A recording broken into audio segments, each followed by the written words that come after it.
Dinaan ni Barbie Fortesa sa social media ang kanyang pagbati para sa kalabding niyang si David Licauco na nagdiwang ng 31st birthday nito.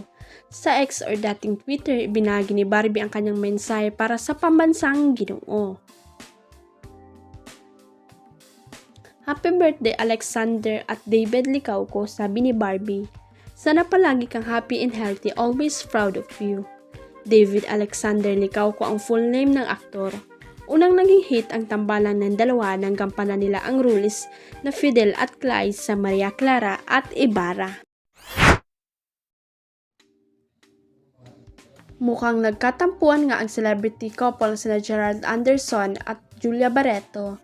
Ito ay base na rin sa pag-amin ng aktor sa kanyang panayam sa vlog ni Hybe Ansures ng Paring Hybe Studios na Ebenandera noong June 12 sa YouTube channel. Matatandang ilang buwan nang nabalitang hiwalay na ang Gerald pero matindi itong pinabulaanan ng aktor sa mga panayam niya kina Tony Gonzaga, Karen Davila at Julius Babaw kamakailan lang para sa promo ng bago niyang siring Sins of the Father na ere na ngayong Hunyo.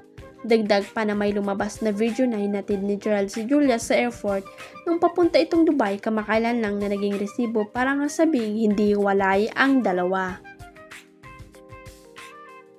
Matatandang solo traveler si Julia nung nagpunta siya sa Chief Chowen Sara Desert, Marrakesh sa Morocco nitong Abril at ang huli ay ito ngang sa Dubai. Bukod dito ay wala rin ang aktor sa birthday party ng Mami Marjorie Barreto ng aktres na lalong pinagtaka ng netizen dahil nga every events ng pamilya ng dalaga ay present ang boyfriend niya. Showbiz update vlog na RG Diaz at Mama Loy kasama si Jer Sapuco ay iginiit ng una na may source siyang may tampuan sina Gerald at Julia, pero kung sinabi nga ng aktor na sila pa rin ang actress, edi mas maganda na sila pa rin sambit ni RG.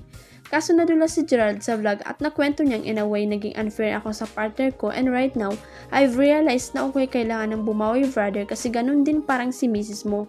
Very supportive kasi si Julia lahat ng ginagawa ko, hindi ko magagawa without her understanding, without her patience. Oo na, nakita ako muna pabawi tapos bumawi ka rin kay Mrs. mo. Mauna na ako.